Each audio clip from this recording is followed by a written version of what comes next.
Hey! We did it! I'm better than everybody now. He got a new phone and now iPhone.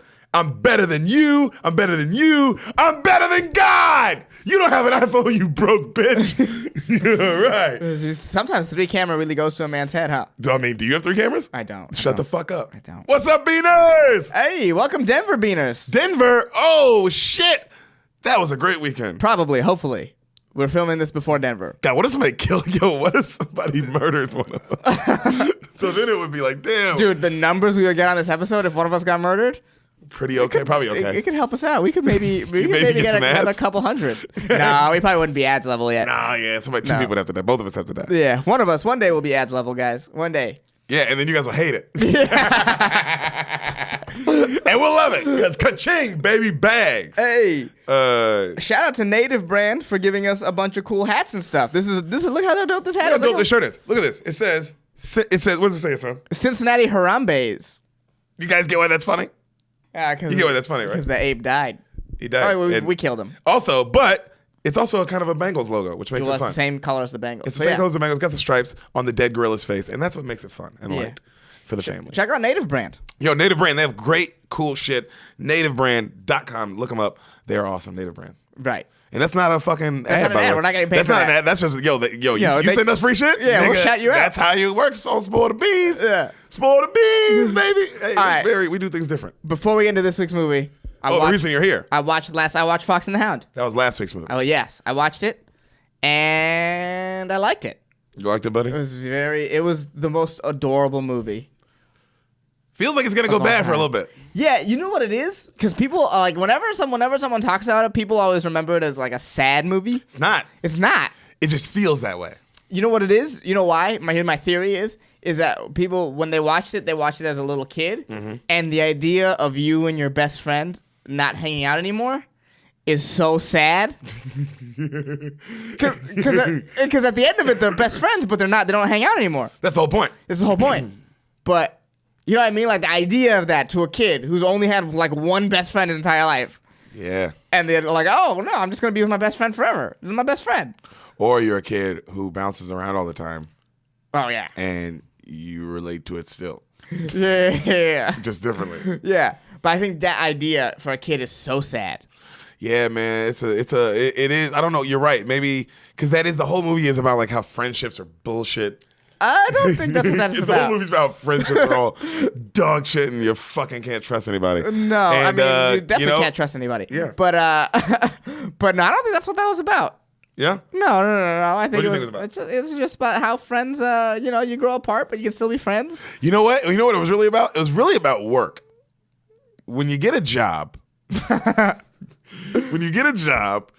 that's when you grow apart. Todd was still a fucking little kid. Cooper was like, hey, bro, you need to get the fuck out of here. I'm a working man now. I kill foxes for a living. Okay. Yeah. He said it like twice. It's like it's like Cooper's the guy who stayed in high school after college, and Todd other way around. Sorry. Todd is the guy that stayed in high school, like stayed in that high school mode after college. And then he went to college and all that. Cooper didn't go to college, dude. Cooper went to work. Yeah. After middle school. Copper, not Cooper. Copper. Yeah, but his name didn't sound as lame as Cooper. Copper sounds like, yeah, that sounds about right. Yeah, Copper, that's a strong name. Yeah, Copper wasn't fucking around, bro. He was fucking, and he told Todd, hey, Chief will kill you. Yeah. And Todd was like, I'm a fucking dumb fox. Yeah, he never learned his lesson. From the beginning with Chief. The end, he came. I mean, he didn't make the smart play by going to save him. Right. I mean, not a smart play, but he does. No, he saved his friend. I'm saying, but he never learned his lesson with Chief. Like even quit fucking with Chief? Yeah, from when he was a little kid to when he was, for lack of a better word, college age, in his early 20s. He never learned his lesson. In his foxy college days. Yeah, in his college days. At the University of Miami. Yeah. You know what I mean? It's like he just never. He stayed in that kid mode.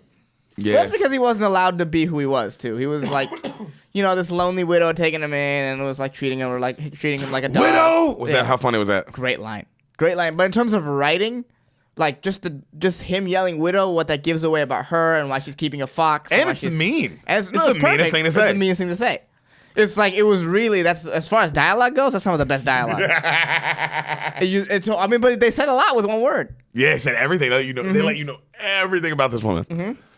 Not what I liked about it is the dialogue was simple and straight. Not a lot. And Not even, a lot of fat. Not a lot even of fat the songs, words. really quick. Yeah. The songs were, wasn't about the songs. Wasn't about the songs. Wasn't about the songs. It was just about, bro, how friendships are fucking bullshit. Again. I think you're taking a negative look at this. This movie? Yeah. I think that's a negative way to look at I don't know friendship. I'm watching this movie going, yo, everything. This is crazy.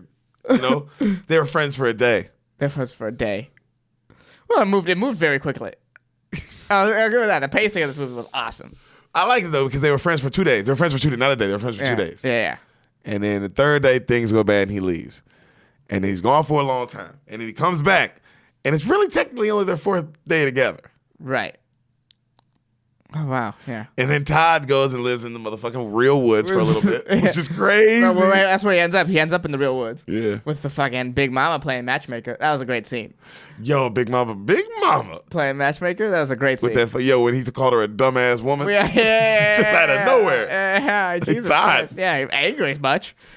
Kurt Russell, that's who plays Todd. Yeah, I know. I forgot to tell you. I looked it up. Famous names. I forgot to say so, but it's like he's in it and like Mickey Rooney. I think fucking like Sidney Poitier is fucking Big Mama. I'm pretty sure the guy who plays the woodpecker is the same guy who plays Tigger. Yeah, the voice the voices were good.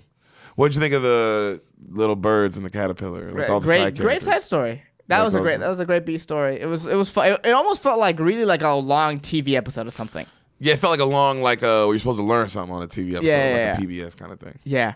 What also struck me is like, just because this was made in 1981, just like the advancement in like voiceover technology since then is pretty insane. Yeah. It's pretty insane. Like they can do so much more stuff now. Yeah, dude. Like they can like tweak animation so you can see emotion more. Oh, dude, they use the person's act like all the animation now kind of looks like the actor a little bit. Yeah, right. Which is nuts. That's fucking insanity. That it kind of looks like Bradley Cooper or whatever. Whatever the fuck, So and it's like compared to that, it's just interesting. Not that the animation it was so bad, it took me out of it, but it's like no, it's great. Yeah. You could just feel like this is like you could feel the age. Yeah, it was interesting. I was like, I like that kind of animation because it still holds well. It's like Tom and Jerry or some shit where it's like this still holds. Simple. It's simple. And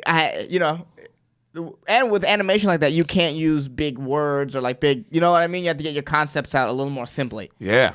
You know what I mean? That's why Widow was so good. It was everything. Oh. Everything you need to know about both those characters in one line. God, I wonder how long it took to draw like a movie. I wonder if it takes longer to draw a Fox and the Hound because you're actually drawing it all, or if it takes longer to draw Inside Out because you're still drawing it all. But the details now are more intense that you can. Yeah, but back then, I'm saying, they use more. They have more equipment now. Right. Back then, they were really straight up drawing that shit, bro.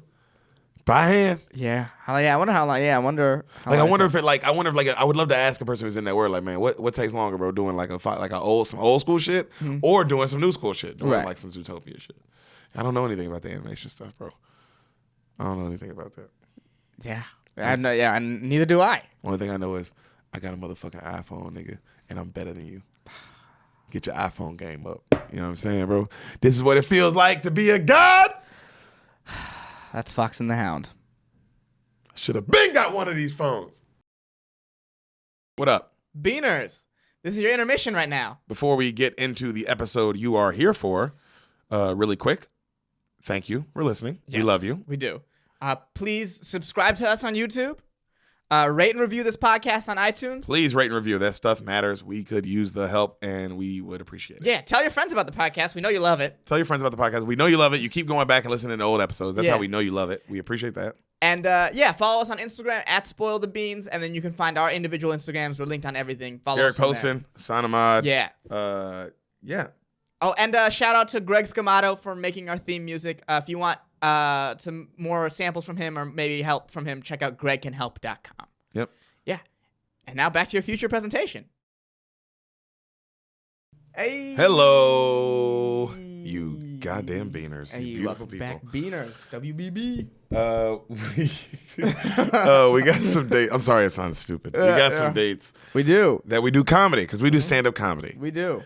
Asan, where are we going to be, bud? Well, we're going to be Pittsburgh, 10-3 to 10-5, October 3rd to the 5th. Ooh, at Pittsburgh Improv. Pittsburgh Improv. Pittsburgh Pirates, come on out. Hey. And then Philadelphia at the Helium from the 17th through the 19th. Philly, 17th through the 19th at the Helium. I've heard that's a great club. I cannot wait to be at that club. Come on out. Come on out. And come then on we're out. just in shows around Los Angeles from all month. We'll let you know. We'll let you. I mean, follow us on Instagram. Follow us on Instagram if you want to find all our local shows here in LA. If you want to come see us locally, just follow us on Instagram. But I'm sure you already do. Not all of them. Yeah, we know who you are. Yeah, you know it's funny. We do know the ones we don't, and we're gonna fucking end you. Who you are. You have a week. Yeah. So figure it out. Hassan. Yes. They know what the episode is. Right. They came to listen to it. Right. Because they've seen this movie and they go, how did he not see this movie? Oh, okay. It's on that level? Well, no, that's how some of them feel. Regardless of what. Some of them are like that. Yes, every movie, somebody's going to be like, that's true. why you didn't see this movie? That's true. All right. So it could be one of those. Could be one of the first ones you said.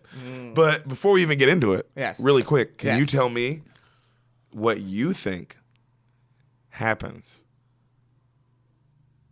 in the movie Collateral? Oh, wow. We haven't done an action movie in a minute. Is this Jamie Foxx? Is Collateral Jamie Foxx? Is it Tom Cruise? Is this Tom Cruise and Jamie Foxx? The movie sounds vaguely familiar. Tell me what happens in the Collateral. So Collateral. So it's all about. Okay, so it's about collateral. So it's either about stuff. It's either about stuff. It's either about like something to do with like a loan or something to do with like incidental damage, like collateral damage. Ooh, like a car crash, car shit. Like a car shit. Yeah. So it's like not car shit, but you know what I mean. Like how that's. I just know what you mean. Right. Okay. So what happens? I guess it's maybe let's say let's have two cops, and then one of the cops is into some gambling debt. Ooh, we're gonna do both types. We're gonna do fuck. We're gonna gambling cop movies. We're gonna do both types of collateral in this. Dude, you're a bad boy. Yeah. And so who's the cops? They're Jamie Foxx and Tom Cruise. That's who they're gonna be. Okay. Yeah, I like this. Who's the cop with the debt? Fox. Whoa. Yeah. Cool. Yeah, that's his partner. And then you know you got nominated for an Oscar for this. Okay. So okay. Keep going. Go from there. And so whatever the whoever he owes the debt to kidnaps his daughter. Taken too? Yeah, no, that's the collateral for not paying. I'm just saying it's also that. Oh yeah, it's also taken. Jesus. Now it's also taken. And then it's Jamie Foxx lead. This is also sort of Training Day. Wait, tell me what else. I guess. Wait, what is Tom Cruise? Because it's all been Jamie Foxx. Tom Cruise has done nothing so far. Yeah. Who? You know what? He decides to like, hey, I'll help you, and then no matter what cost, we're gonna do this. Whoa, so he's gonna go bad. Is he a good cop? They're both kind of dirty. Okay. You know what I mean? Okay. Maybe Tom Cruise is like the loose cannon, and then he's the bad. He's just into the gambling debt that he's willing to like. Whoa, this movie is ridiculous. Keep going. Is it not? Keep going. Yeah. Yeah, and so How does this climax? A bunch of innocent people die. Whoa, fuck. Yeah, a bunch of innocent people die. He gets the daughter back, and then he's off the force. Tom Cruise probably dies. Damn, Tom Cruise dies? Tom Cruise dies. Yeah. Damn, that's wild, bro. Your movie's wild. I don't know what the fuck happened, but damn. Hey. Woo, I was on the edge of my seat. Hey, it's like Collateral. Yeah. Both types. With a little bit of Taken, a little bit of Training Day. Yeah, a little bit of Training Day. My original guess was going to have Tom Cruise not really know what's going on, but I was like, that's too Training Day. You know what I mean? That's a little too Training Day. Yeah, it's like this movie isn't Training Day, is it? No. Maybe it is. Who knows? It's not. You don't feel like you were right at all? There's always one thing. No, you were wrong. But I love your guesses. You ready, buddy? Yeah. God, you were so wrong. It was great. Usually, you like this is like wow. Yeah. By the way, yeah, I have to tell you that. Yeah. Okay. Oh yeah. Whoa, crazy wrong. Insanity. What you just said to what this movie just said. But fuck yeah, dude, I love you for it. I like that you took the word collateral. And you're like, I'm gonna make a movie off a word. Yeah. Why not? Why not? I got the two leads. That's all you were like. I got my two leads. Yeah. They're cops. Yeah. Collateral damage. Okay. Oh, dude, you're the best. All right. What I like about this movie, it's not in the 90s, so it just starts. Oh. I don't know what happened in the 2000s. I don't know if there was a conversation. Like, we should just start moving. They're like, hey, I don't know why we've been doing this whole 10-minute gear up. Let's just start this. We can start it after the 10-minute point. Yeah. People are like, really? Yeah, we can save ourselves 10 minutes. And they're like, go team. And yep. And then that was Fox and Universal, Fox, Disney. Warner they were Brothers, all of them, because it was every single one of the black movies. People would just do black movies. Yeah. They were all like, oh, we're cutting out the song in the beginning, and they were all like, we have to. People are upset. This is unnecessary. So, movie starts. The intro is like 70% of Jack. Dude, 70. Yeah. You're like, oh, wait, it's only 30% movie? Yes. and 5% of that's credits. It's 25% movie. You hear a plane landing, right? Okay. While the Universal and like the thing's coming up. And then, bam, you see our lead, Tom Cruise. Okay. He's walking through like a busy airport, and he's got his suit on. You know what I'm saying? He looks fucking dope as shit. Suit, shades. And then we see Jason Statham. Oh, shit. All right. And they're both walking towards each other, both in like slow-mo. The shots are great. Both in slow-mo. Both look dope. You know what I'm saying? They bump into each other. You know, Tom Cruise goes, whoa, you okay? And then, Statham's like, all right. You okay, mate? You know? And he's like, yeah, I'm good. And then they look at each other, and then Jason Statham goes, enjoy LA. And he walks off, right? And then Tom Cruise picks up his briefcase. Rock music kicks in like da-da-da, da-da, and then he keeps fucking, and then like, he keeps going. Right. You know what I'm saying? Okay. So then you just see shots of the city, like LA people working. Okay, all right. I like this. All right. You're already like, what the fuck this. just happened? Okay. You know what I'm saying? Okay. So Jason Statham always be playing criminals or some criminal related. He's always he's in something dirty, bro. Yeah. You never see him as like a dad. You know? Yeah, just like the goofy uncle. Yeah, like in the suburbs. He's never in the suburbs. And if he's in the suburbs, he's only in there to fuck shit up. Dude, he's ruining it. Yeah. It's not even the suburbs anymore. You know what? I'm going to go out on a limb and say Jason Statham movies are all city-based. Yep. You're not going out on a limb. Yeah, there's no suburbs, there's no country. I guess Snatch is kind of, but he's in London. Fuck that. Yeah. Well, actually, he's a regular guy in there. That's the only movie he's a regular guy. I mean, he's still doing something dirty. He's doing something dirty, but he can't like kill everybody with his fucking like fingertips. What? I mean, that's a whole different thing altogether. I'm just saying, you know what I mean? He's always in that role. Yeah, it's true. Mm-hmm. So we see our other lead, Jamie Foxx. Okay. All right, and he's in a taxi shop. The black one? Is there another one? Is there an Asian one? Just cover my bases. Cover your bases. Yeah, the black one. I'll answer then, I guess. He's working in a taxi shop, right? And he's a driver. Mm-hmm. He's cleaning his taxi before he heads out, and he heads out. His name's Max. Says they zoom in on his name, Max DeRocher. Okay. And he pulls out, and to start, he like clicks on his thing. He starts his shift, right? And it just cuts. It shows cuts of just him driving. People in the back of his car arguing. He's just fucking stone face. Right. You know what I mean? Just driving his taxi. Through the day. You know what I mean? Glasses. You can tell he gained a little weight for this role. You know what I mean? Okay. So he's not ripped, super action Jamie Foxx. No, he's like I've been working at the taxi. He's like a nerdy kind of guy. Yeah. Kind of. Yeah. Exactly. Also, yeah, he can act. Because you watch it like, damn, this is Jamie Foxx. But you're like, damn, he's not like the cool Saint Django. Yeah. Jamie Foxx his characters are always kind of cool. Well, I guess in the beginning of Django, that's what makes it so good because he's not the end of Django. No. Like he does change characters completely. Right. You know? Right. So this is way more beginning of Django. You're just like, oh wow, he's playing a character right now. He's not being cool, funny Jamie Foxx. Right. Yeah. So he's all over the city, and then he stops and he cleans his car again, and then he's back to it. He's working, and then when he drops off another cab, and then he looks behind him and he sees a super hot woman on the phone, but you can't see her face. He's like, oh damn! So he backs his car up to pick her up, and then she gets in. And she's like, oh, can I downtown? And she's like all business. She's going off on somebody on her phone, right? And it's Jada Pinkett. Ooh. All right, sexy as fucking this too. Ooh. It's 2004 Jada Pinkett. Okay. All right. Okay. So prime time. Primetime Jade. Monday Night Football. This is.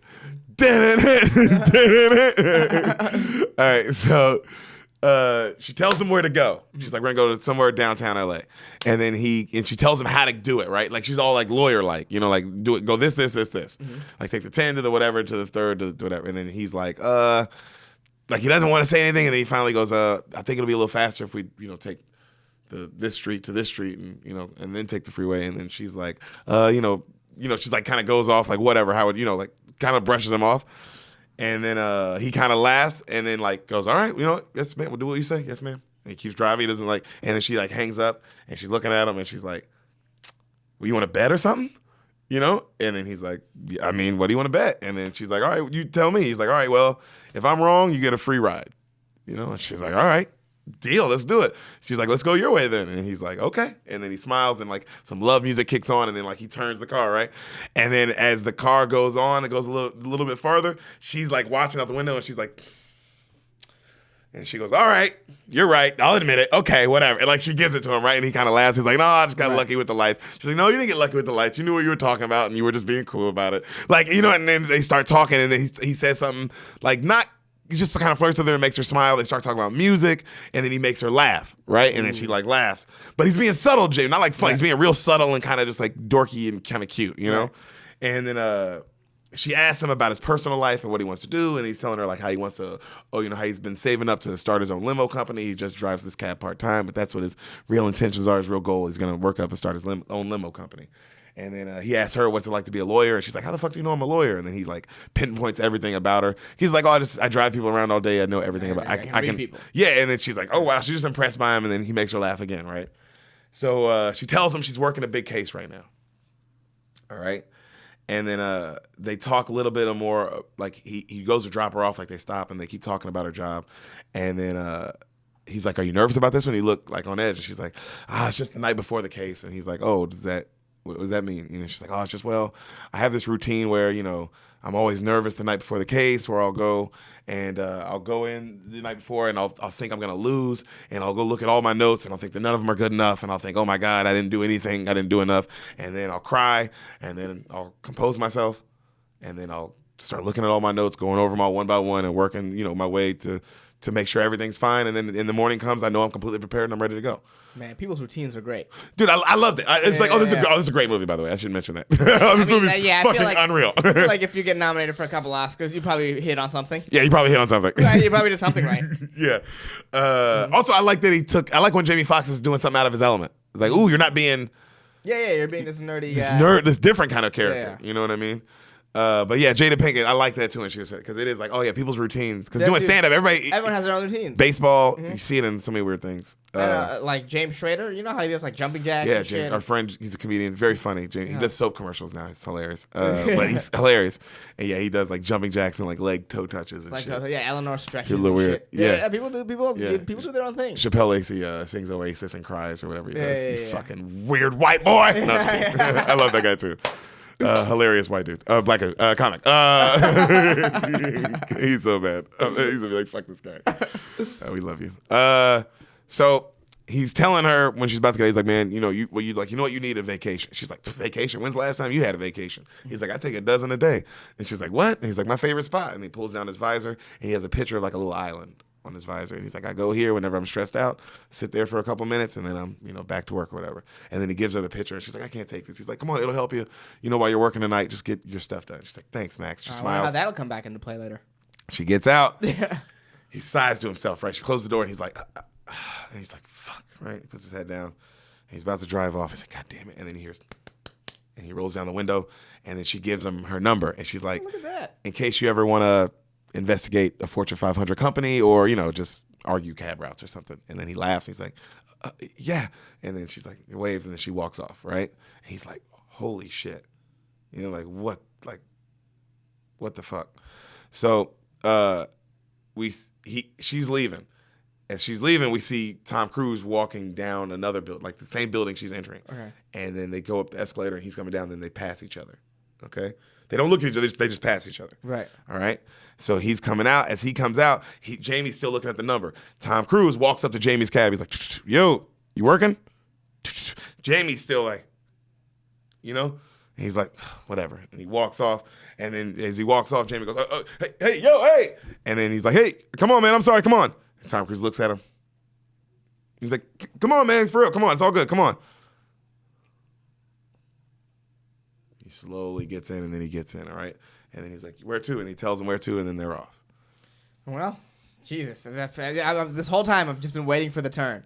Like, the turn, like, what is happening? What is happening? I don't know. How does Tom Cruise look right now? What's he wearing? Oh, he's the coolest fucking dude you've ever seen. Okay. Silver suit, tailored, white undershirt, no tie. You know what I'm saying? Tucked in, the undershirt tucked in. Okay. Black shades. Okay. White, salt and pepper beard, but really trimmed salt up. and pepper beard. Little salt and pepper in the beard. Okay. You know, the hair short. You know, but he looks cool as fuck. Okay. I'm just trying to see from Jamie's perspective. Well, he's trying to make money, but like outside of that, And Jamie looks like a broke cab driver. Okay, if this is somebody I'd want in my car. No, this guy looks like a lawyer. Okay, he looks like a lawyer. lawyer. For sure. No, if you saw this dude, yeah, you would think he was 100%. You think he's a lawyer or like some weird dude that's up. Oh no. You would think he's a lawyer or Fortune 500, or he owned the building he just came out of. Okay. Yeah, he looks like a billionaire. You know what I mean? Okay. So they start talking, right? And as they're talking, he also finds out, just like she did, oh, this guy's good at his job. Like he knows exactly the time of how to get to a place and where to. Wow. And he's just like, okay, taking it in. That's a great way to become a getaway driver. So they talk. Yeah, like you're like, yo, where's this fucking going, huh? All right. So they're talking back and forth, right? And Tom is telling him, like, oh my God, how he hates in LA. And he's like, why do you hate in LA? And he's just like, oh, this place, nobody cares about anybody here. He's like, everybody's just fucking for themselves. It's just an awful place. You know what I mean? He's like, he tells him like just all these different horrible stories he heard about. Like one time, a guy died on the subway in LA, and they didn't nobody even noticed for 6 hours, and people just riding next to him. Yeah, I think about those stories all the time. How about like, oh, a guy dies on subway in LA for 6 hours, and no one says how bad is humanity. But it's like, if you think a guy's sleeping, you're not gonna be like, hey, are you dead? Yeah, I do, but yeah. Then you're rude. No, that's so weird to wake somebody because they wake up and go, "What?" Yeah. You're gonna be like, That's how my you. bad. That's how you get into a fight. Yeah, especially on the subway. Yeah. That's just the cost of living in the city, baby. Yeah, you're acting like a motherfucker was sitting there with a goddamn. His head was half blown off, and then everybody was like, hey, "Excuse me, bro," and his head's just fucking missing. It's just some guy who looks like he's sleeping. Yeah, yeah, because he probably had a heart attack. Like, yeah, right. But that's the price of living in a city, dude. If you die on public transportation, you just sort of die. Exactly. Yeah. I feel you. So he's going off, but yeah, he's going off about like that. Exactly what you're saying. Just like the people in LA, blah blah blah. Mm-hmm. You know, and so as he's working on some shit in the back. And he talks like a businessman and a lawyer. Like he's talking like he's such a clearly a lawyer or a businessman because he's just so everything's so like precise, right? And then he's asking Jamie about his future plans, just like she was, but he doesn't want to talk about it with him. Okay. He's like, I'm working on stuff, but I don't want to talk about it. And Tom Cruise is like, all right, suit yourself, like kind of whatever as he's working on whatever, right? Mm-hmm. And so Tom Cruise goes, listen, so I'm a big real estate investor, blah blah blah, and I'm here on real estate. You know what I mean? He goes, I have 5 stops to make tonight. I have to make these 5 stops. I got to meet these friends. I got to handle this business. I'll be out at 6 a.m. Can you be my driver? Can you handle this? And then he goes, he's like, oh, that's against the rules. James Fox's like, no, that's way against the rules. He goes, how much you pull a shift? And then he's like, great shift, whatever. I'll make like 300 something. He goes, I'll give you 600 cash right now. And Jamie's like, I don't know. I don't know. And then Tom Cruise, I love it. He goes, yeah, you do. And then he goes, here's 300 now. And he's like, I don't know. He goes, right? And he goes, he goes, what's your name? And he goes, Max. He goes, hey, Max, I'm Vincent. They shake hands.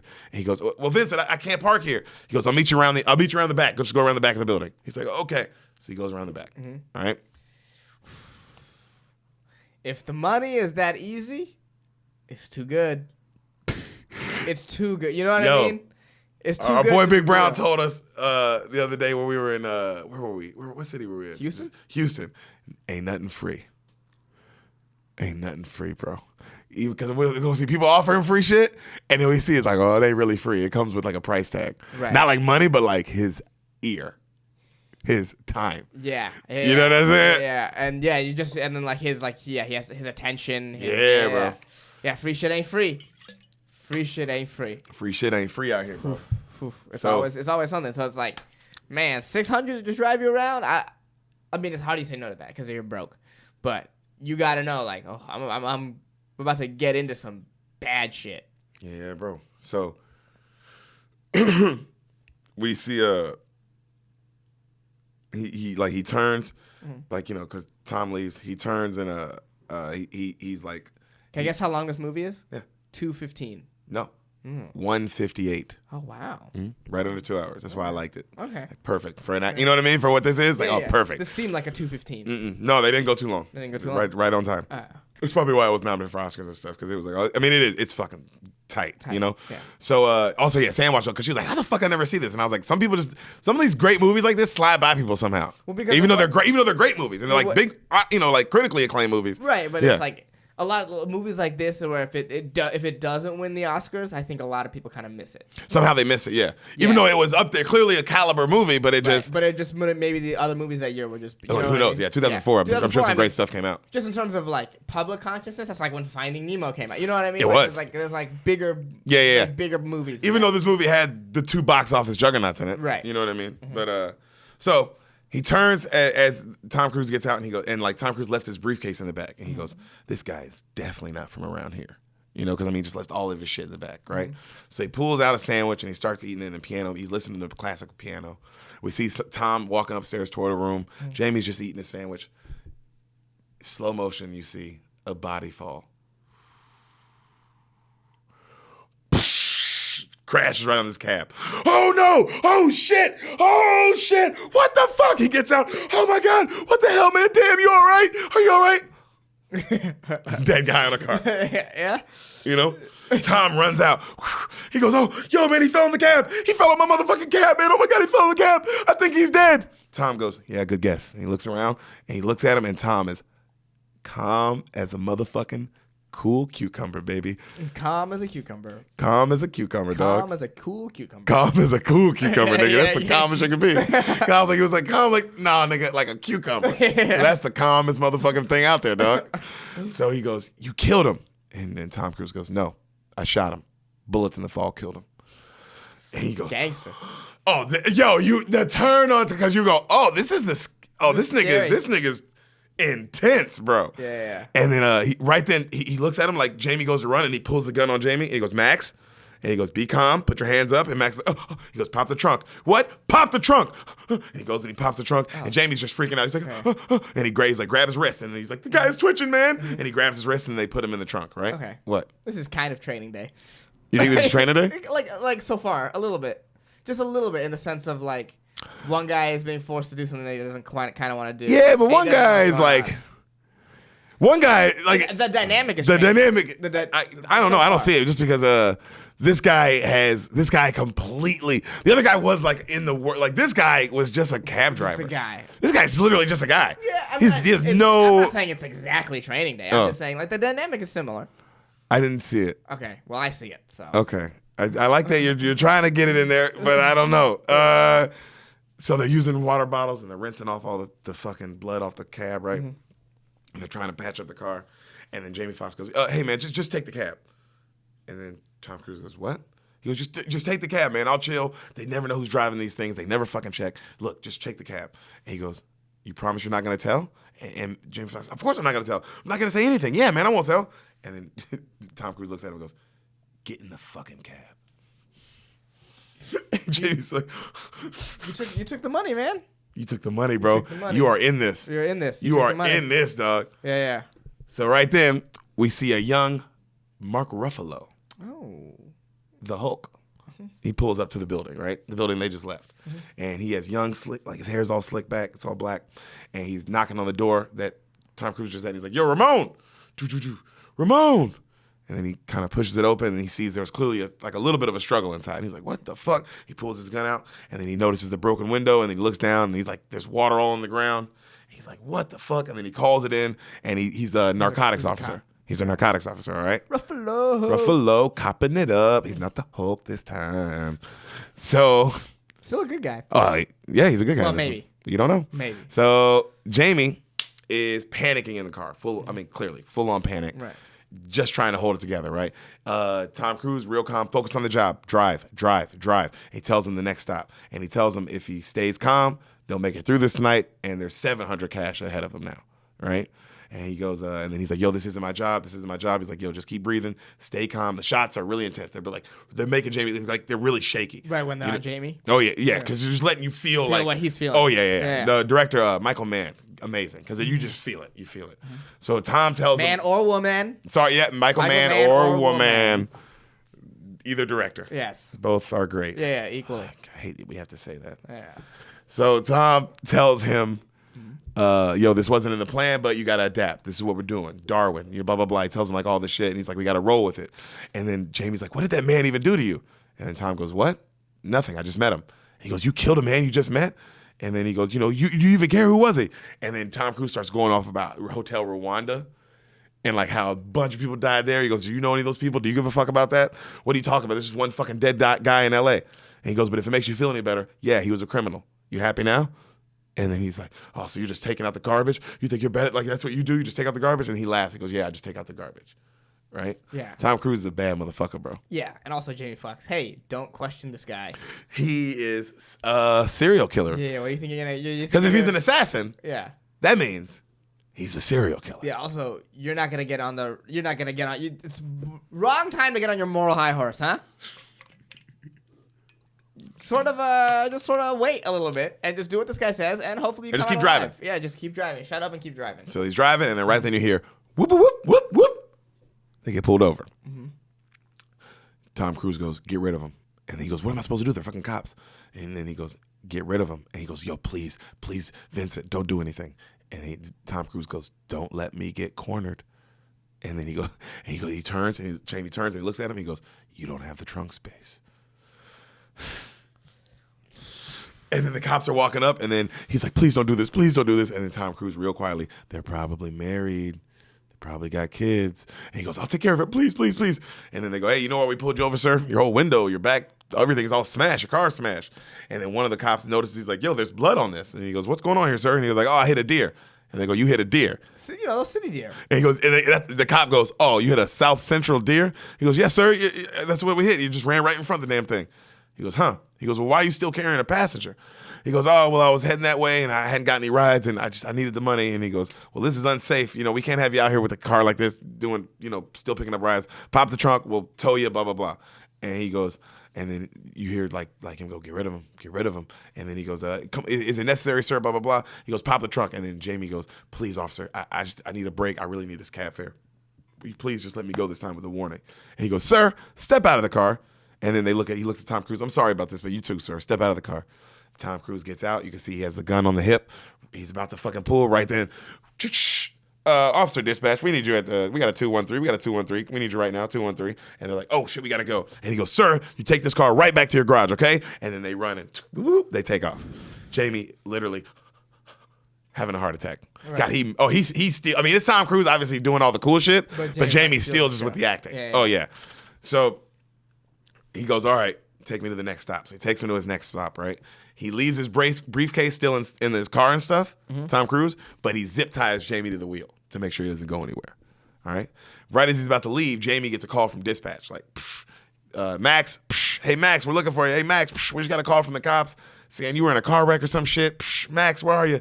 And then Tom Cruise is like, you know? And then he tells him, like, here, answer the thing, just so everything's calm, right? And then Jamie's like, yeah, everything's fine. And the guy's like, all right, we'll bring the car in. Where are you? You know, we need you in right now. You know, this is also gonna come out of your pay, all these things. And Tom Cruise is like, man, fuck this guy. So Tom Cruise takes the thing and starts acting like a lawyer that was just in the car. Right. And like says all these like lawyer, like he clearly knows his shit. Like all this lawyer jargon to fuck them up. And then he tells Jamie, like, tell him to stick this cab up his fat ass. And Jamie's like, stick the cab up your fat ass. And then the guy's like, sorry, Max, like the guy's on, and then Tom Cruise looks at him like his Tom Cruise is like, the guy takes Tom Cruise aside, right? And Tom Cruise looks at him like you bitch ass nigga, and then gets out, and Jamie's just like, and then he just tries to get the fuck out of there. Right. I'm like, bro, it's not cool, Jamie Foxx. This is Jamie Foxx is like, yo, fuck this. Yeah. What is going on? Not in control at all. No, not in, like, yeah, when you're just like completely not in control. Right. That is a terrifying feeling too. We're like, damn, this motherfucker's, I can't do anything. No. So a rich guy at the second stop a rich guy upstairs gets a call. Like, hey, you need to come downstairs. There's a notary down here from the front desk. There's a notary here to see you. And the guy's like, okay. So the rich guy comes down, right? It's Tom Cruise. You don't see what happened, but you just see Tom Cruise waiting for the guy. Right. All right?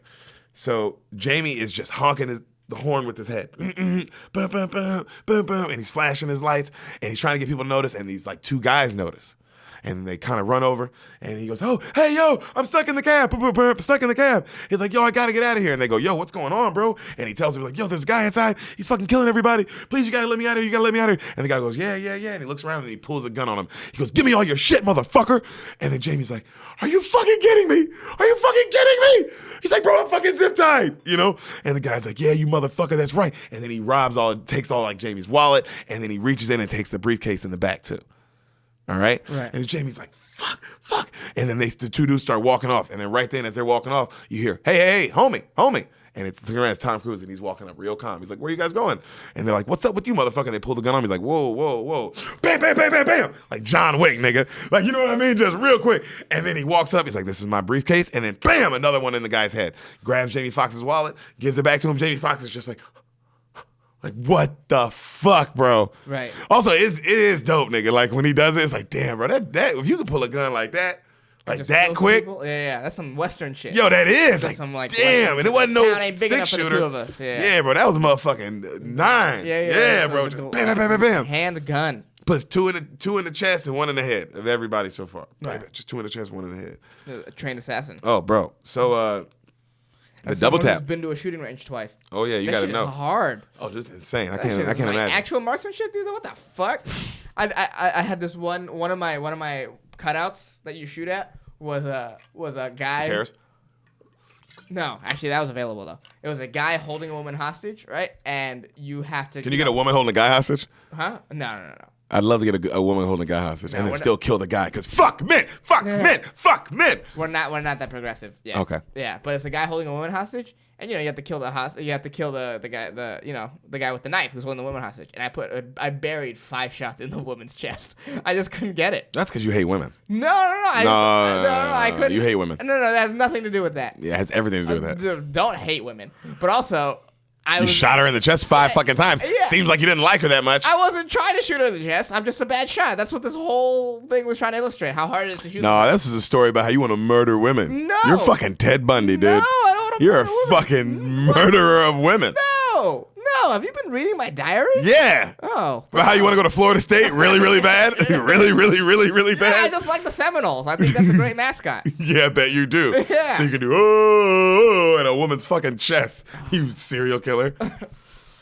Yeah, but I'm a bad shot. Yeah, I can tell. That was the point of that.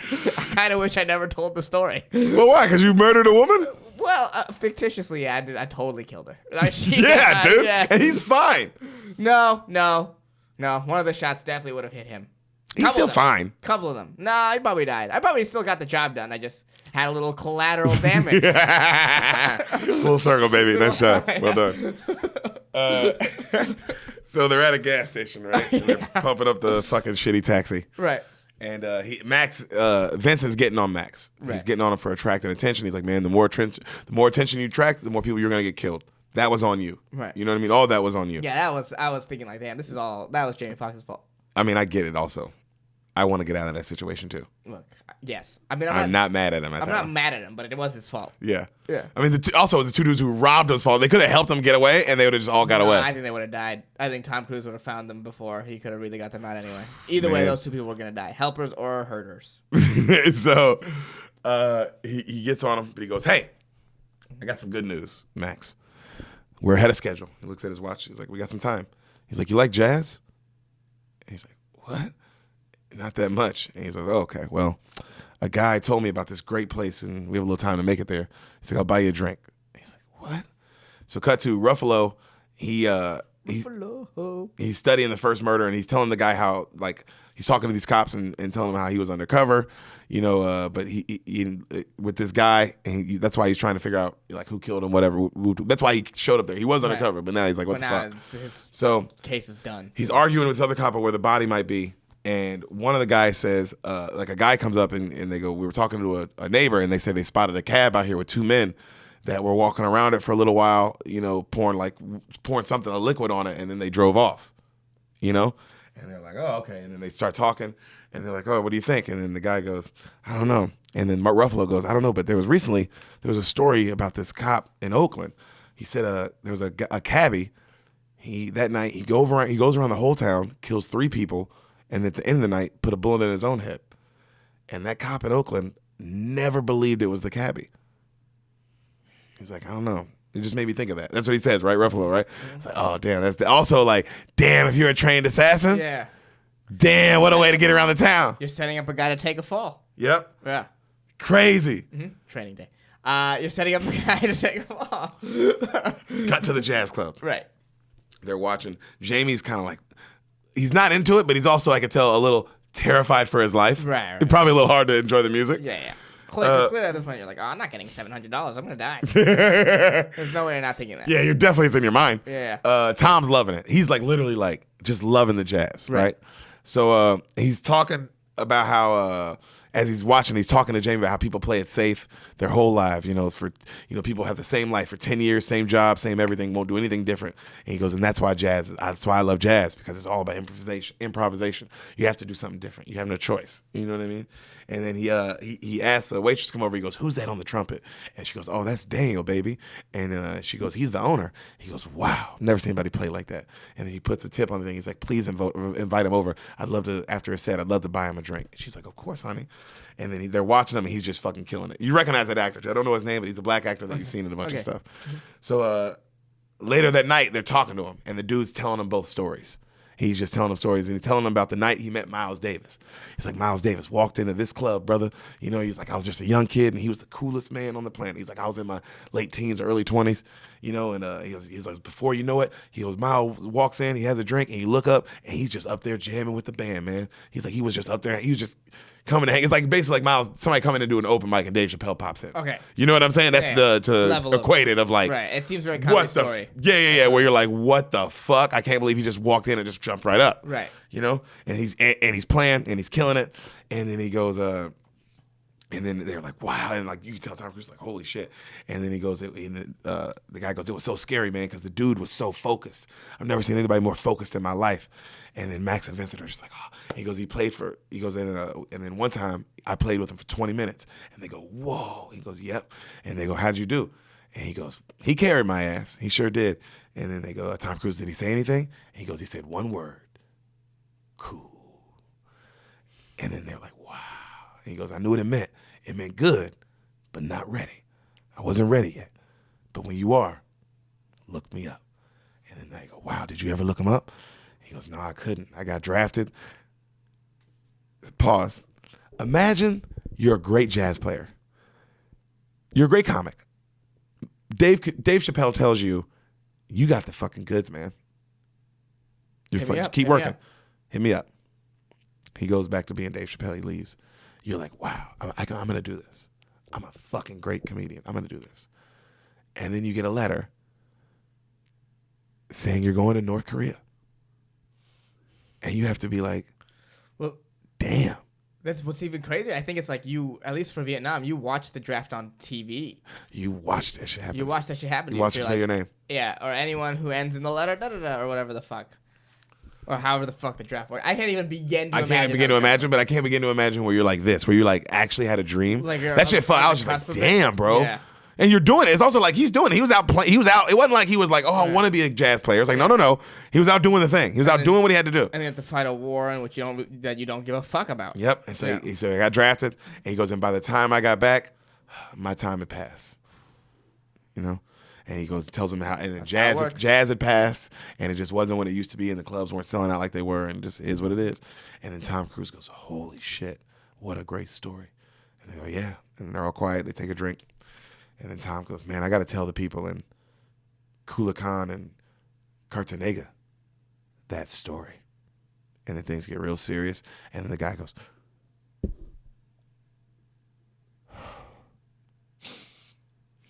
you know the people in Coolacan and Cartagena.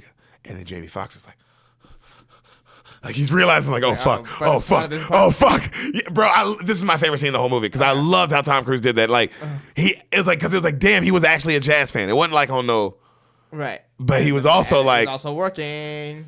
But I liked it because it showed like he didn't. I don't think he wanted. He's an assassin. He kills what's on the list. Right. I don't think he wanted to kill this guy. No, he just. I felt that watching this scene. Okay. You know what I mean? I was like, damn. I think he was like, I gotta at least get to know this guy. Okay. Yeah, that's interesting. It was interesting. It was really interesting. I'm gonna see if I catch that vibe. Yeah. Yeah. So I'll keep a note out for it. He goes, he tells him that line, right? And then Jamie Foxx tries a cool thing over. He's like, yo, man, let's just give this guy a pass, please. Come on, why don't we just play a little jazz? Why don't everybody let's relax, play a little jazz? And then Tom's real intense. He goes, how about this? I like you. I'll ask a question. A jazz question. You get it right, you disappear forever. And then the dude's like, I'll be gone, man. You'll never fucking hear of me, man. I'm gone, I promise. But I gotta tell you, please tell Felix, I'm sorry. I'm sorry. It was either play ball with the cops or go back inside. And I'm not going back. Right?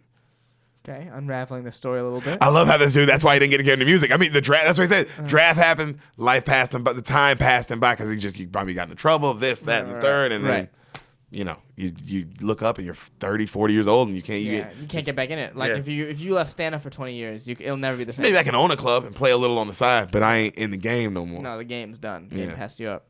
So, the guy, he says, I'm not going back. And then Tom Cruise looks at him. He goes, lay it on me. And then Jamie Foxx is all nervous. And then he goes, where did Miles Davis learn music? And then Jamie Foxx goes, music school, right? And then he goes, his father was a dentist. And he starts saying his whole life, right? The guy. And which then guy? Sorry, which guy? The player. The player. Okay. Starts saying Miles, because he's like, oh, you gave me a Miles Davis question, you motherfucker? Right. Starts saying Miles Davis his whole life. And he goes, after his father saved up enough money, he sent Miles to Juilliard School of Music, 1945. And Jamie's like, yes. And then Tom Cruise is quiet. Bam, bam, bam. 3. Silencer, though. Silent. Right in his head. And then he catches the guy before his head. Great. He shoots him 3 times and then catches him with the left hand, like in his chin. Right. So his head doesn't hit the table because there's people cleaning up around it, but like nobody's really because it's like a couple people cleaning up in and out. You know what I mean? Attention. And then he sets the guy's head down on the counter. Right. And then Jamie Foxx is like, what the fuck? Right. And then he goes, he as he's setting his head down, he goes, he dropped out of Juilliard after 1 year. And then he tracked down a guy named like Johnny Walker and learned music from him for the next 5 years. And Jamie Foxx is like, what the fuck? And he takes off outside. And he's like, Max! And he runs after him, right? And then Max is just walking down the street shaking. I can't do this. I gotta find another cab. You gotta find another cab. Just kill me. I can't do this. And then he runs up. He's like, Max! And he punches him in the chest. And then he grabs him by the throat. He goes, I'm not playing. And then Jamie Foxx is like, you played him. If he got it right, would you even have let it go? And then Tom Cruise just looks at him. And doesn't say anything, right? Right then, another call from the dispatch. Shh, Max. Shh, Max. Hey, Max, we need you here, Max. Shh. And then Tom Cruise is like, what's this guy want? And the guy goes, Max, it's your mom. Your mom keeps calling. She wants to know why you didn't show. He grabs the thing and he goes, hey, it's Max. Tell her I can't make it tonight. And the guy goes, fuck you, Max. Tell her yourself, right? And he throws the thing down. And then Tom Cruise goes, what did you not show for, Max? And he goes, my mom's in the hospital. And he goes, hey, do you go every night? He goes, yeah, I go every night. He goes, well, you have to go tonight. I'm not taking you to meet my mom. You can't break routine, Max. That's how people know something's going on. And then he goes, I'm not taking you to see my mother. And he gets up real close to him. Since when has any of this been negotiable? And then he keeps walking. Jesus. Relax, buddy. Relax, you know? This movie's fucking crazy, bro. Yeah, it's nuts. Tom Cruise has me on, like, uneasy, though. Like, who is this guy? Where is this guy? Where is this going, too? Right, yeah. So they are in the hospital now, and he makes Jamie get flowers for his mom. They get in the elevator. As they're about to go up, somebody goes, oh, hold the elevator. Ruffalo runs in. Ooh, Ruffalo. So now he's in the elevator with him. Him and Tom are having small talk, and then he gets off a different floor. He knows nothing of the wiser. Right? Ruffalo keeps going. So he visits his mom, and then she yells at him, complaining about the flowers. And then he goes, oh, this man bought them. And she goes, oh, you bought them? And then she says how nice the flowers are, blah, blah, blah. And then Jamie's just pissed. And then the mom gives up all this personal info about Jamie, about how he's so sensitive and how, but, you know, he's a big fancy limo company owner, and he owns a limo company, and he gets to drive around all these famous people, and he knows all these famous people, blah, blah, blah. And Tom Cruise is just eating all of this up. While time is happening, Jamie's looking at the briefcase, and then eventually just grabs it and takes off sprinting. And then he's like, Max! And then he goes off, and now they're fucking full-on chase, bro. And Jamie's like, just going for his life. Because also you got to remember, that's what I love about this movie is that no matter how much Tom Cruise tries to make things casual. Yeah, Jamie Foxx lets him casually keep reminding him that, dude, you're a freak. I don't want to be here. Right. You fucking psycho. Right, and I guess it's better because if you're Jamie, you're like, I'm gonna die anyway, so might as well just do whatever. I gotta do. Yeah, fuck this guy. I gotta do something. He's also talking about, I gotta get him out of this room with my mom. Right. That's what I would be thinking too. I Right. gotta get this guy out of this room with my mom. Yeah. If I grab this fucking briefcase, He's gonna not give a fuck about his mom. My mom. he's gotta move. He's gotta get this briefcase. What's in the briefcase too? I forgot there's a briefcase. So they're running. Max, and he pulls a gun on him, but he doesn't have a clear shot. And Tom Cruise is running. Now, you gotta remember, Jamie Foxx is just a captain, so he's not like running with great form, and he's not in great shape. No. So he's big, but Tom Cruise is like an assassin, so he's fucking Right. on his ass, right? So they're running, and they're going over a bridge, over a freeway. Tom Cruise, This is a long run. yeah. So Jamie finally looks, and he sees that he's on him, and he finally just throws the fucking briefcase up, and it goes over the thing, and it gets hit by a semi truck, shatters into a million pieces, right? And then just gets run over. Right. Tom is so pissed. And he looks at Jamie's all scared, and then he walks up on him real slow, and then fucking bam, slams him on the ground. You are screwing with my work. Oh yeah, that's rich, Mr. Hypocrite. He goes, let's see what else you can do. Oh, what the fuck? Was this a weird convoluted test? So Ruffalo, bro, What the fuck? That is legitimately the only thing. That's legitimately the scariest thing he can say to Jamie. Like, wait, what? Did you want this to happen? Mm-hmm. How far ahead are you? How far ahead are you? How far ahead are you? How far fucking ahead are you, dude? Yeah. Dude, good. How far ahead is this? But I mean, if he's an assassin at this level, Very far. he's very far ahead. Yeah. You're not, because also to be you're a serial killer. But you're a serial killer who like doesn't get caught. No. You're like that's not your game. No. You're not like actually trying to get caught. No, you're trying to make money. You're like, yeah, so you're legitimately not trying to get caught. Yeah. Because you're trying to make money. So he tells Jamie where to like. Well, okay. So Ruffalo goes to see the dead bodies. Remember, Ruffalo's in the hospital, right? And he goes to see like these dead bodies that are in there because he's trying to find his guy. And the guy who's showing him the bodies goes, well, I don't have the guy you're looking for, but there's something interesting. He said people keep coming in with the exact same bullet wounds, 2 to the sternum, 1 to the head. And then he shows the 2 guys that Tom killed, and then he shows the other guy. Remember the old guy that Tom was waiting for? That he was a notary. Right. That guy. Okay. So that guy, he shows Ruffalo that guy, and Ruffalo goes, that's Sylvester Clark. And he goes, who? He goes, that's the lawyer who's representing my guy. All right? You know the guy he's looking for who's also dead in the trunk of the car? Right. That's his lawyer. Okay. Okay? Okay. So now Ruffalo's like you can see his head, he's like, oh, this is all what's going on here, you know? So Vincent tells Jamie Foxx where to go next, and then he gives him shit for lying to his mom. Mm-hmm. You know, and then he's telling me how our parents all project our flaws on us, blah blah blah. And he goes, my father was like that. He used to get drunk and beat me, and then I had foster homes back and forth, stuff like that. But I just killed him. And Jamie Foxx is like, what?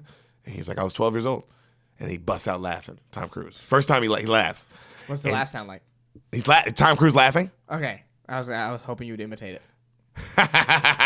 Okay, that's evil. Yeah. Yeah. And then Jamie Foxx is like, what the hell's wrong with you? And he Sounds goes, a bit like Ron Taylor. Yeah, and he goes, I'm just kidding. He died of a liver disease. Mm-hmm. And he's like, and then Jamie goes, I'm sorry to hear that. And he goes, no, you're not. And he gets real intense again.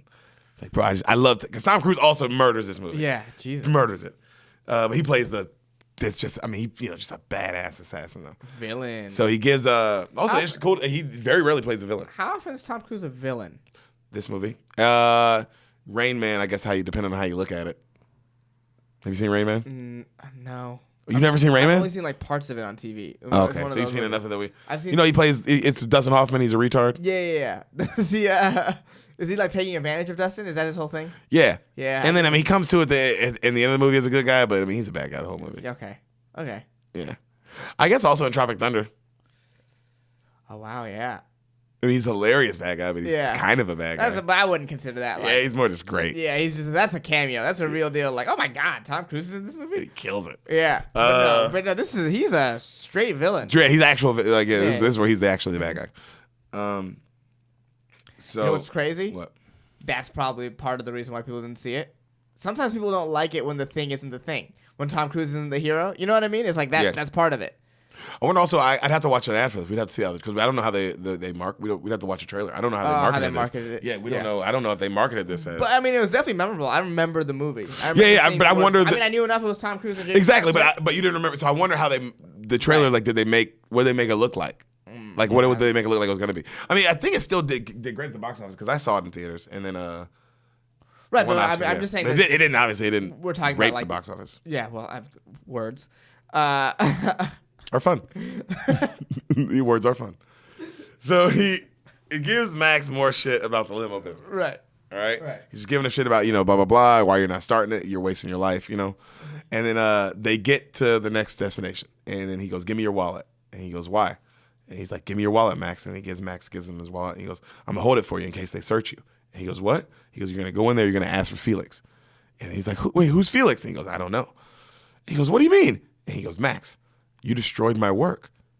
So now you're going to go in and you're going to say you're me." And he goes, "And they're going to give you a flash drive or a CD or something so I can get these last two names."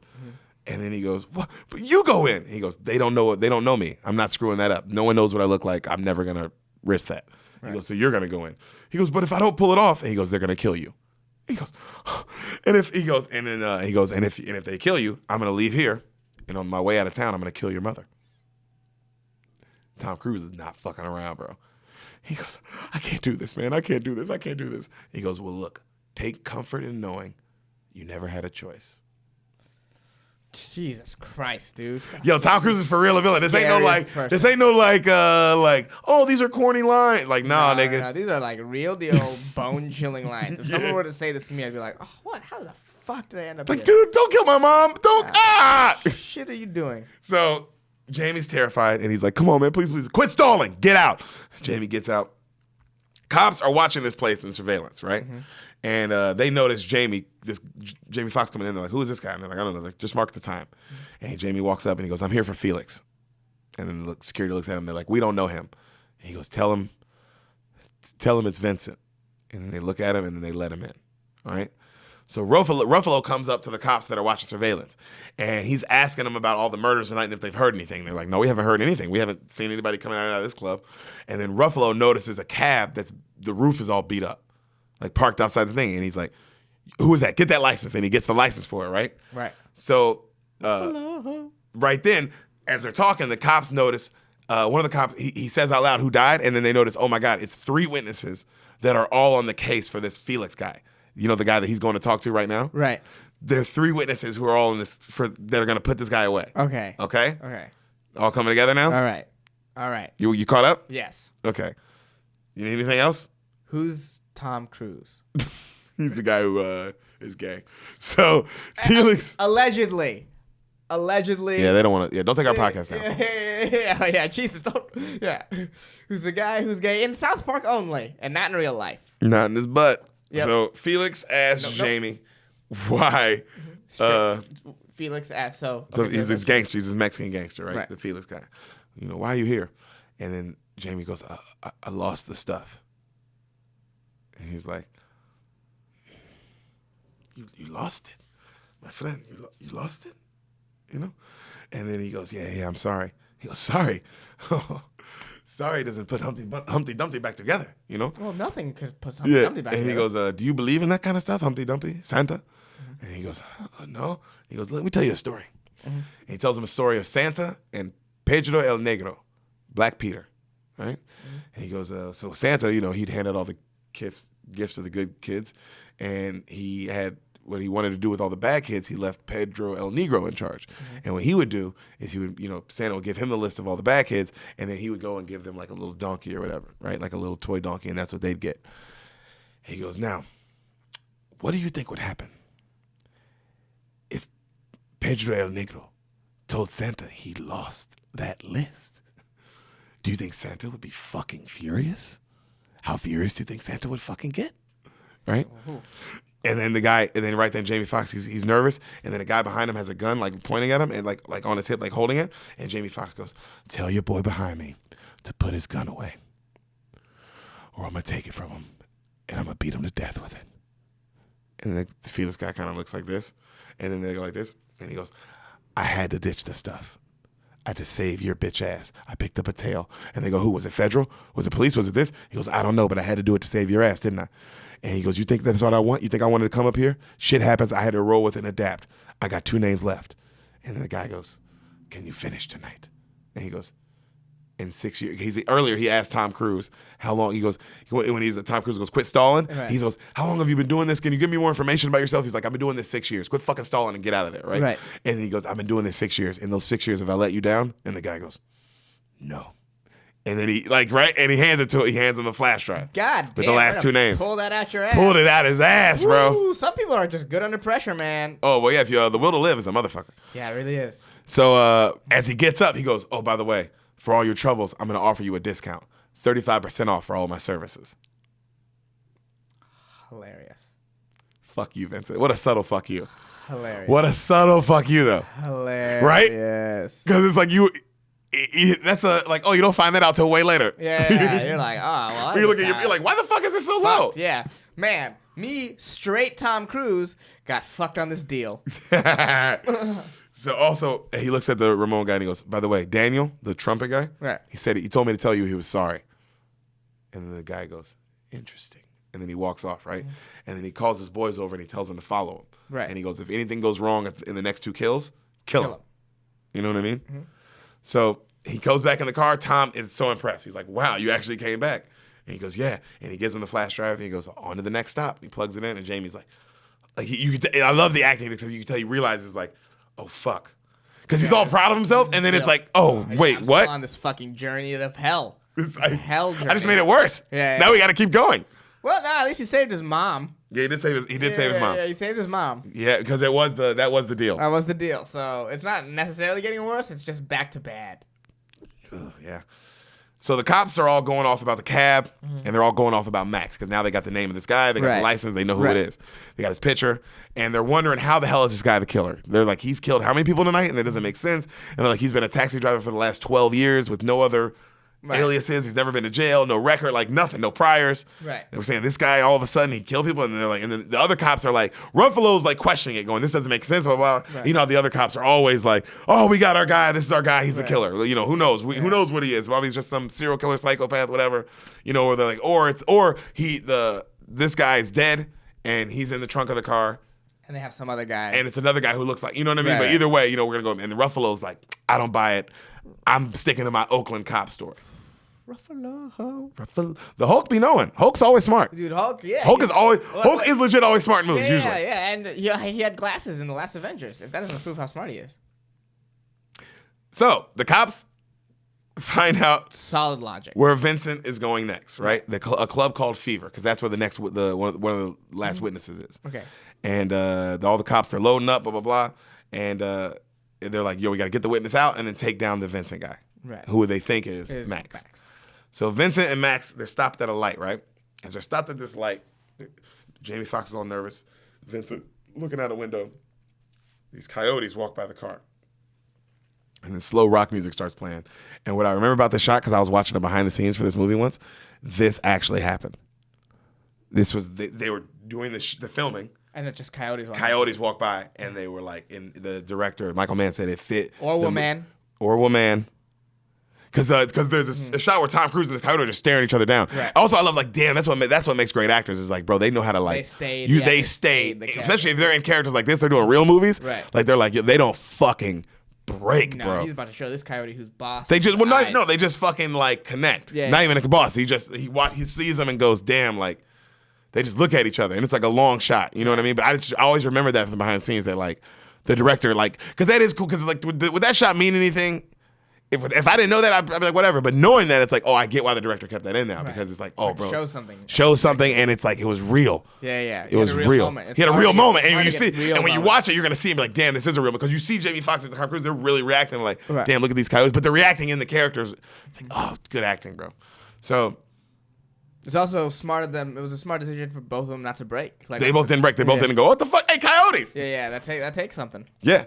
So, the cops see the cab, they pull in the club, right? And Vincent, he has Max, they walk in, he has a Max in front of him. And then they're going to the back where the Asian dude is hanging out, right? That the Asian guy that they're going to kill. the cops, the cops come in, Ruffalo come in, they're a little bit behind him. Club is jumping.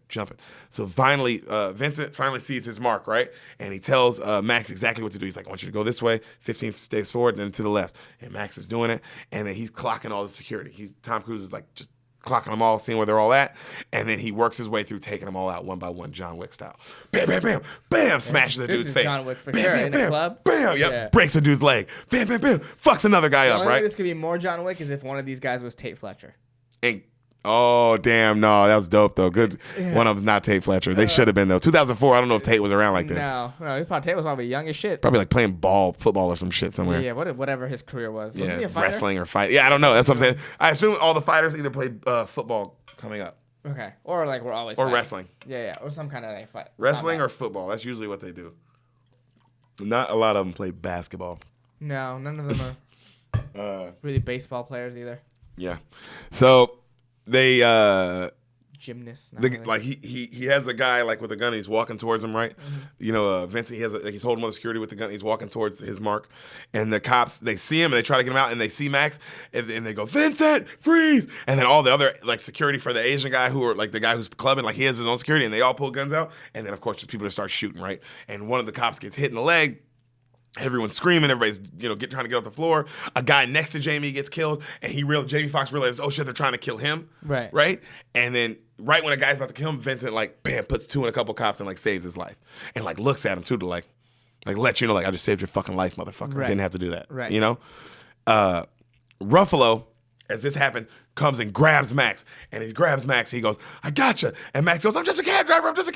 He goes, I believe you. Come with me. And then he takes him off. He's like, yo, I'm Detective Fanning. I know you're just a cab driver. I'm going to get you out of here. I got you. And Max is like, thank you. So they go off running. So Vincent, he's still fighting, right? He's killing all these people. He's fucking a bunch of people up. And then he finally gets to his Asian guy, puts two in the chest, one in the head. Right? But he fucking John Wicks his way through the whole club, right? And then walks off calm as fuck as people are still screaming and scattering. Right. So Ruffalo, he's walking Jamie out. He's like, I'm going to get you out of here, buddy. Don't worry, I got you. And he's like, everything's going to be all right. Everything's going to be okay. And Jamie's like, thank you. And right as Jamie walks out, bam, bam, bam, 3 bullets right in Mark Ruffalo's chest. And then one in the head. And then Jamie slow motion looks and turns, and Tom Cruise right there like, let's go. And Jamie's just like, right on him as Ruffalo dead. Dude, I love, because he's like, bro, Sam was like, what? They just killed the Hulk. I go, yo, they killed the Hulk fast too, bro. Like, bro, fuck this. This is almost you know what? Because he's in the whole movie where he's on the case. I know we're only like what? I don't know how long into the movie, but we're an hour into the podcast about. Yeah. I'm gonna call this a J-Lo. Ruffalo got J-Lo. Wow. Yeah. Because you know what? He's in this movie. It's not like you knew he was in this movie. You knew his character. And he died way sooner than you expected. Way sooner than you expected. And very suddenly. Viciously too. Yes. So he J-Lo. got J-Lo'd. That's just how you know. We're gonna go to the judges on this one. Judges? Yeah. Did he get J-Lo'd from Jersey Girl? He did get J-Lo'd from Jersey Girl. Judges say yes. Judges agree with me. Thumbs up all across the board. Judges agree. He got J-Lo'd. Wow, one of our very rare J-Lo'd in the middle of a movie. Yeah. Usually to be J-Lo'd, it has to happen within the first 15 minutes. I'll allow the first 30 minutes. Yeah. 15 minutes is more appropriate. Mm-hmm. That's an accurate J-Lo. Yeah. But this is a J-Lo because this was a main character who got killed when he... Really, when I thought he was going to be there, at least till the end. This is the third lead of this movie. Yeah, right? So it's like, this is a J-Lo. Yeah. So... Mm-hmm. I'm glad we settled that. Yeah. Thank you. So many people have no idea what we're talking about. It's okay. Yeah. Welcome, new listeners. Yeah. Get on fucking board. If you want to know what a J-Lo is, listen to the Jersey Girl episode. And be a real true beaner. Yeah, be a true beaner. So Vincent's in the car going off on Max. I saved you, blah, blah, blah. Any thanks? No. All you did was clam up. That's all you ever did. He's just going off on Jamie Foxx. Jamie Foxx is just sitting there. And Jamie Foxx is like, you had to kill Fanning? You had to kill Fanning? And he's like, who the hell is Fanning? He's like, the cop. He probably had a family, he had a wife, and you had to kill him. That's all you do for a living. He's like, what's wrong with you? And then he goes, man, just head downtown. We have one left. He goes, you get another driver. He's like, no, I like you. I think we're intertwined now. Don't you, Max? And he smiles, and he just looks so evil, bro. That's like it smiles so evil. And then he tells him his job and like killing and like why he's killing all these people. And he tells him it's because the Felix guy doesn't want to go to jail. It's simple as that. He goes, it makes no difference to him. He's like, whether the good guys, bad guys, I don't care. My job is to kill the people that guy paid for. Yeah. You know what I mean? And then he tells him how at the end of the day, none of this matters. We're all just a blip in space. You know what I mean? And then he goes, the cop, you, me, we're all nothing. What does it matter? So Jamie starts going off on how low he is. He's like, you're super low. You're the lowest of lowest human being. Do you know that? He's like, the standard parts that are in people, you don't have them. I thought that was a fucked up, because I mean, he's saying it under panic. He's not saying it like, he's saying it like whatever a regular human has. Yeah, that's fair. You don't have it. Like, how you can just not care? How can you just murder people and be like, we're all in space. What does it matter? Right. It's like, damn, bro.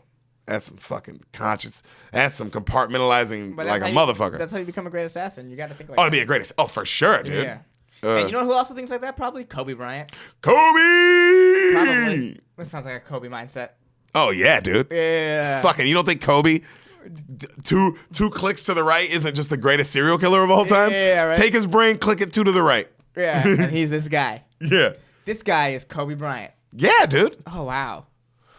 Give him a 24. Yeah. Not 8. He didn't rate. This not 24. 24 jersey for Tom Cruise. Oh, this is 24 Bryant? Yeah, bro, for sure. Yeah. He knows what he's doing. He's in his pocket. 6 years in. You're right. Jamie goes off. Collateral, the story of Kobe Bryant. So Tom Cruise talks more shit about him, his limo company, and how you're going to be old and you're not going to do anything. You're going to wake up and realize nothing happened, blah, blah, blah. And he goes, you're not, and he had told him earlier that he got a girl's number. And then he goes like, you're not, remember that girl's number you got? You're like, you're never even going to call her. He's just basically giving him all this shit. You're just never going to be shit. Right. And then as he's saying all this, Jamie Foxx starts speeding up. And he's like, hey, what are you doing? And then he runs a red light. He's like, hey, slow down. And then he goes up a bridge. He's like, I got news for you. If none of this matters and we're all insignificant, then what the fuck do I care what the sociopath in my back seat says? And he starts driving crazy, right? Tom Cruise is like, hey. And he goes, I never, and he's like, he pulls the gun on him. He's like, fucking slow down. He's like, you want to kill us both. Because you know what, Vincent? You can go fuck yourself. Boom, fucking hits a concrete thing, right? They go flipping. Smash. Go skidding down the street. You know what? I'm on Jamie Foxx's side because, like, hey, bro, you're not going to talk shit to me, too. Oh, no, I know. Like I said, you feel me? Because at one point we saw like you're already gonna die, and then the guy's like, "Hey, you got a little dick, and your glasses suck, and your beard's gay." Would you not be like, you know what, bro? Yeah, what the fuck is wrong with you? I'm not gonna go out when you talking shit to me. Yeah. No, and it makes sense. Ever since the briefcase thing, it's like, well, you guys just gotta make these weird plays. Yeah. Yeah. Well, if you're fighting for life, because this guy's clearly fighting for his life. Dead man walking right now. So might as well do some outside the box shit. So Vincent wakes up, comes to. It's all foggy. Can't find his gun. Can't find it. He sees cops coming, right? He hears it, woo, woo, woo, and he's like, sees the car. He's like, oh shit! And he comes to. He finally grabs his gun, but he just scatters. He just takes off running, right? He looks at his thing, and then he takes off running. He looks at his little thing, and he takes off running. Max gets out too, right? And finally a cop comes and he helps him get out. He goes, sir, an ambulance is on the way. You need to sit and relax. And then he's like, I'm okay. And Jamie Foxx is kind of like, whoa, he's just sitting. And the cop starts investigating the car. He's like, I'm sorry about this wreck, sir. You're going to be okay, though. And then as he's looking, he sees the dead body in the trunk. Right. All right? He's like, sir, hands on the air, sir, freeze. And then Max is like, I don't care, man. Just take me to jail. Take me to jail. And he gets on his knees and he's looking at the car. And as he's looking at the screen of the last person that he's got to kill. Right. And it's, the lawyer girl. Who is it? Jada Pinkett. It's Jada Pinkett, Hassan. Juicy. Hey, I'm not mad at Michael Mann, bro. You did a good job, bud. Or woman, whoever wrote this movie, either one of you, whichever one of you did it. Yeah. Even though he's pretty sure it was Michael Mann, you did a great job. You did a great job. That's a great twist. Great twist. I didn't see that coming. You're great. When I saw it in theaters, I was like, what the fuck? When I saw it in theaters, I was like, holy shit. Right. Also didn't see Ruffalo dying either. That's why when Ruffalo died in theaters, I was like, Sam Tucci was like, well, now I don't know what's going to, because the main cop that you knew what was going on. Figure everything out. It's gone. And so that takes that out the way. So you're like, well, okay. Well, I didn't know they were going to nip that storyline in the bud. B plot done. Yeah, for real. So he like right then he sees that the cop comes to arrest him. He flips the cop over, right? Gets on top of him, gets the gun out, and the cop's like, hey, he's like, freeze, I'm sorry. And he fucking handcuffs him, and he tells him, he's like, call the police, tell him to be at this address. Tells him at the address of where he dropped off the girl. Right. Takes off running. He's sprinting now. He's got the cop's gun. So he's running off downtown, right? As on the way, he steals a dude's cell phone, right? As he's running. Grabs a dude's cell phone, keeps running. Runs up to a roof because he can't get a signal. To get a good signal. Tom is now in the building that Jada's in. All right, Jada's in just working on her thing. She's working. She gets a call. Max is looking at her through the window. Like, oh, yeah. He's like, come on, answer. Tom's getting close. You see Tom, like he doesn't see, but Tom's getting closer, right? He's coming up. Jada finally picks up. She's like, hello? Max! He's like, hello, Annie, hey, it's Max. I just met you. I was in the cab. Remember I was your cab driver? Listen, there's a man named Vincent. He's coming to kill you. She goes, Max from the... What? Like, she's already like, whoa, what are you... Yeah. She's like, this is a little weird. You shouldn't be calling me this quick. I just gave you my number. Yeah. Which is pretty much what she's saying. She didn't say that, but that's what the vibe was. It's like, hey, wait a couple days. You know how this works. This is now I'm already turned off. You know? And he goes, I need you to listen. There's a man. He's coming to kill you right now. Felix hired him. Felix, Ramon and Ramon. And he starts listing all the names. And she's like, whoa, how do you know the case I'm working on? How do you know this? And then he goes, listen, all those people were killed, and he's gonna kill you now. He's on his way. And then right then, Tom finds her office and busts in, right? And then she's not in there. She's like in the library, like 2 floors up, right? And then now Jada's like kind of terrified, right? And then Tom's going through her decks, and then Max notices. He's like, I see him. And she goes, where is he? And he goes, corner office, 2 floors below you. He's like, because he sees her too. And she goes, Max, that's my office. And he goes, okay. And then right then, Tom notices on the work phone, like, because they have those work phones. Right. Someone's on the phone. Someone's online on the phone on the 16th floor. And he just starts heading upstairs. You know what I mean? And he goes, right. He goes, so right then, Jamie's phone is dying because there's no power left. And he's trying to tell her, like, hey, he's coming up for you. He's heading your way. But his phone dies. So Tom cuts the power in the building, right? So now Jada's in the dark. It's fucking terrifying now. So Jamie Foxx, he of course, like when he sees the building go, he starts running he runs towards the building. When he gets up to the building, he notices the security guard is dead. Jada is in the dark-ass room, right? Can't see anything. And then she starts to walk, like she's gonna walk out, and then she sees like Tom Cruise, like a shadow figure, come behind like a door, and then she goes and she hides. And then he comes in and he's looking for her, all scary. It's just dead silence. Jamie's heading up the elevator. Does Tom Cruise have like night goggles on? No. He's just that good of an assassin. No, I mean he's just like not even that. He's in the room. He knows she's in the room. Right. He's just listening. Like imagine if this was pitch black and you were trying to get away from me, and I was just standing here like, listening to you to make a fucking move. Right. You know what I mean? Right. So that's to set the scene. So it's like, it's very intense. Right. It's quiet. She starts crawling to try to get away. And she starts crawling faster and faster. And then he creeps up right behind her. And he pulls his gun on her and he's about to shoot. And then you hear, let her go. And then he looks up. He goes, Max? And then Max has his gun on Tom Cruise, right? And he goes, oh, man, you got to shoot. What are you doing? Tom Cruise goes, what are you going to do? And then he goes to shoot her. Bam! Gets shot, right? He goes down. He goes, come on! And he grabs her. Him and Jada Pinkett take off running. Tom Cruise gets up. His ear's missing. Blood all over his face. And he goes, ah! And he takes off running after him. Right. Bro, the dopest shot, though. Getting up and just ear gone. But just like, blood everywhere, you know? He's been like, I'm going to fucking finish this job. Oh, dude, he got paid. Right. He has to get paid. It's his job. Right. So... also, I feel like in this job, remember in the Shape of Water, how we were like in the military job, there's no room for fuck ups, right? On your record. Same way. You can't have a fuck up on your record in an assassin. How do you get hired again? Yeah, you're right. You're definitely. I just thought about that. Like, damn, that's one of those jobs. Like, ooh, you kind of got to be 100%. You got to be 100% from the free throw line, baby. You really do. You really, really do. So, right then, like they get in the elevator and they're going down, right? And he's chasing them, Max, and he's shooting a bunch at them. They get down to the elevator and then they head down to the subways, right? And they're running through the subways and Tom, he's going after him, right? And then Jamie goes down instead of up, and then the 2 trains come at the same time, and then Tom Cruise has to like decide, right? And then he picks the right one. He goes down, right? And then he starts walking down the cars, and Jamie sees him. He's like, shit. And so they start going, Tom Cruise is coming down the cars this way. They're going down the cars this way, like going into car to car, right? They're running from each other. And then finally, he gets up on him. He gets real close, and like they're 1 car away. And then he puts Jada Pinkett like down, and he hides her. And he's like, he's got his gun, he's breathing. And then Tom Cruise goes, Max, I do this for a living. And then he pulls his gun.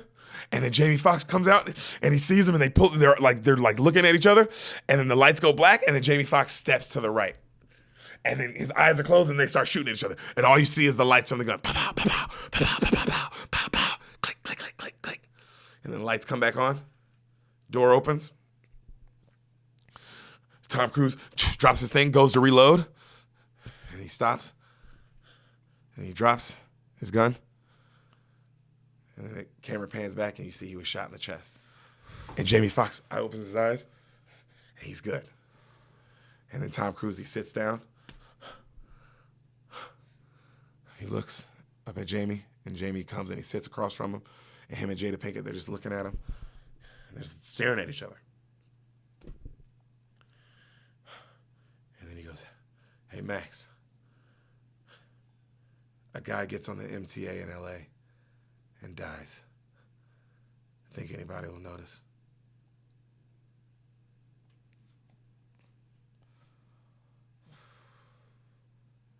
They leave. Jamie's staring. Jada Pinkett's crying. Shots of dead Tom Cruise. Collateral. I like that ending. I love this movie. I thought it was. When I saw this movie, I've always thought this was. I mean, we owned it at my house, so I've seen it a bunch of times, like coming up to. Yeah. Always thought this was a perfect movie. And I always liked showing it to Tommy or Darren, like any of my friends who hadn't seen it. Because you watch it, you go, damn, this is a good ass movie, nigga. I'm like, bruh. Like, good. And because also there's enough action in it to keep you like, damn. Hooked. And then the writing, and then if you love movies and like the twists and all that, then it's also for you. And then the ending is perfect. Perfect. And then no bullshit, no fluff, no lines. Last line is just Tom Cruise with the motherfucking with the callback. Do you think anybody will notice? The callback. You see, because you see it coming, but he doesn't oversell it. He gives it to you just so you think anyone's gonna notice, and then just fucking. Did you see it coming? I didn't see it coming. Oh, he didn't see. I mean, I didn't see it coming when I first saw the movie. I thought you might have saw it coming because I set it up a little bit, but you still didn't see it coming. Okay, well, if you didn't see it coming the first time, did you know he was about to die on the subway? Or did you forget that they were on the subway already? I mean, I knew they were on the subway. Yeah. I mean, I knew. I didn't. Okay. The way I saw it in my head is maybe I don't know if he died on the subway. I didn't see him dying on the subway. But then I also thought like there would be more cleanup to the movie afterwards. No. That's why I really like the ending. That's how it really subverted my expectation. Yeah, no cleanup. No cleanup. End it. I mean, the movie was such a. I mean, the foot's on the gas. I mean, your foot's on the gas the moment the guy falls out the window. Right. I mean, the whole time. I love the setup because there's only about 10 to 15 minutes of setup, right? And that's all you need, right? Because you're like where you think he's a real estate guy, or you think it still might be a lawyer, or you think this movie still might be about something else. But no.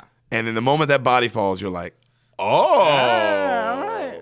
Because you're like, oh, what do you think happens? And then the moment Tom Cruise walks out and he's just so calm, you're like, oh, he's in this. Oh, like you know what I mean? Like, oh shit, it's turned up. And then they kill Ruffalo, and you're like, nigga, what? Because I just remember being like, damn, what's gonna happen in this, dog? Yeah, Jesus, the Ruffalo thing came out of left field. Left field, and then great ending. J-Lo field. J-Lo field. What'd you think, bud? You liked it though? Can't wait to watch this. Yeah. Yeah. It's been a while since we've done an action movie. Why? I wouldn't even consider this an action movie though. This seems very action. It is actiony, but it seems like I felt like more of a drama. Really, you would say this is a straight? Not a drama. I mean, because it has action elements, but it has thriller elements, and then it has but it doesn't lie on. It kind of plays on all three. I feel like it doesn't lie in a horror vibe. Little bit of a horror vibe. It doesn't live just in the one category. Okay. You know, I feel like watching it. You know what I mean? But definitely, I'd say it leaned on action. Okay. You know, but yeah. But it felt like I said, like a thriller almost. Well, in terms of remember how we talked about how it was marketed? Yes. In my mind, if you had asked me before, without seeing the movie, what kind of movie Collateral was, just based on what I remember of it, I would have said action movie. Action movie. So it's definitely marketed. But did you expect this kind of action movie? No. It's not like Oscar level. This, I mean, yeah. It was not. You didn't know it was an Oscar level movie. Huh? It's not actiony. It's not action in the same way, in the way that like, oh, there's like an equal fight between people. No, it's just one guy who's clearly better than. You know what I mean? Yes. Yeah. So it's like he doesn't. Yeah, it's not a normal action movie. No. Yeah, with those over the top scenes that you sort of expect at a time. Yeah, there's no over the top in this. Everything's very gritty. Yeah. Very gritty, very down to earth. Is it shot very shaky? How's it? Yeah, very. You've never seen Ali, huh? No. You got the same director. Michael Mann did Ali, which also Oscar-winning movie. Yeah. I mean, if it is a woman, let's just say this: if it is a woman, if it's Michael Woman Hassan, how about this? Yeah. She's one of the best directors out there. That's fair. Okay. That's fair. Are you happy that Michael Woman is or man? you can't have it one way or the other, bro.